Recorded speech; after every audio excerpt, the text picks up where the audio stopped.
एक बार एक सेशन के दौरान एक लड़के ने मेरे से कहा, आप पैसे देते हैं, आप मंदिर में दूध और पानी चढ़ाते हैं। मुझे लगता है कि यह थोड़ा तर्कहीन है। आप हर चीज को बर्बाद कर रहे हैं। अगर आप एक सच्चे हिंदू हैं तो आप उस पैसे और दूध को गरीब लोगों को दे सकते हैं और दुनिया को बेहतर बनाने में मदद कर सकते हैं। In a temple, you need money. You put money in the money box. To buy ladus, you pay money. To get archana, you pay money, and you give offerings. You give like milk, water, and all that. And I think that's a bit irrational because you're wasting so much. Where if you're a true spiritual Hindu, you could use that for the betterment of the world instead of just. मैंने उस युवक से यह कहा कि आप ठीक कह रहे हैं और आपने अपने प्रश्न का उत्तर खुद ही दे दिया है। अब देखिए, हिंदू संस्कृति में मंदिर वास्तव में महत्वपूर्ण हैं और वे समाज के मुख्य स्तंभ हैं। मंदिरों में हम इस प्रकार के सेशंस का आयोजन करते हैं और उच्च सिद्धांतों पर ध्यान केंद्रित करते हैं। यह इस तरह के मंदिरों का अच्छा पहलू है। लेकिन भारत में हिंदू मंदिर विशुद्ध रूप से व्यावसायिक हो गए हैं। भारतीय मंदिरों में बहुत भ्रष्टाचार है। यदि आप भारत में एक अमीर व्यक्ति हैं, तो आप आसानी से मंदिरों में वीआईपी उपचार प्राप्त कर सकते हैं।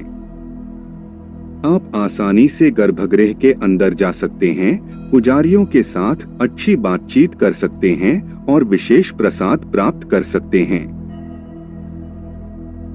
लेकिन अगर आप भगवान के सच्चे भक्त हैं, तो आपको तपती धूप में 3 से 4 घंटे इंतजार करना होगा।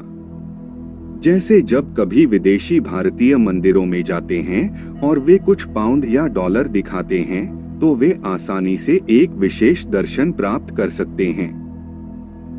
ये उदाहरण आपको मंदिरों में जाने के लिए हतोत्साहित करने के लिए नहीं हैं, बल्कि आपको यह बताने के लिए हैं कि कुछ जगहों पर भ्रष्टाचार ने मंदिरों के आध्यात्मिक पहलुओं को पूरी तरह से अपने कब्जे में ले लिया है।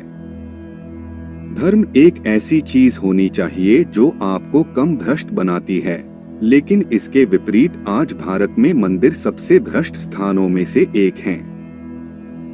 भारत में अनगिनत ढोंगी बाबा और नकली गुरु हैं जो कहीं से भी निकलकर भारतीय जनता को लूट रहे हैं। उन्हें ईश्वर या संसार के प्रति कोई सच्चा आध्यात्मिक बोध नहीं है और अंततः वे वास्तविक संतों, गुरु और हिंदू धर्म को बदनाम कर रहे हैं। बेचारे हिंदू अपनी सारी जिंदगी की कमाई इन बाबाओं को दे रहे हैं। जब मैं भारत में ऐसी चीजें होते देखता हूं तो मुझे बहुत बुरा लगता है। अंत में मंदिर को दान करना कोई बुरी बात नहीं है। मैं आपको बताता हूँ कैसे। एक मंदिर को बनाए रखना आसान काम नहीं है। आपको कुछ पैसे और कुछ सेवा भाव की आवश्यकता होती है। जैसे ब्रिटेन में अधिकांश मंदिर कुछ परिवारों द्वारा चलाए जाते हैं। उन्होंने इन मंदिरों को चलाने के लिए अपनी सारी जीवन बचत लगा दी है। अंत में मंदिर हमारे समाज को दिशा प्रदान करने के लिए आवश्यक हैं।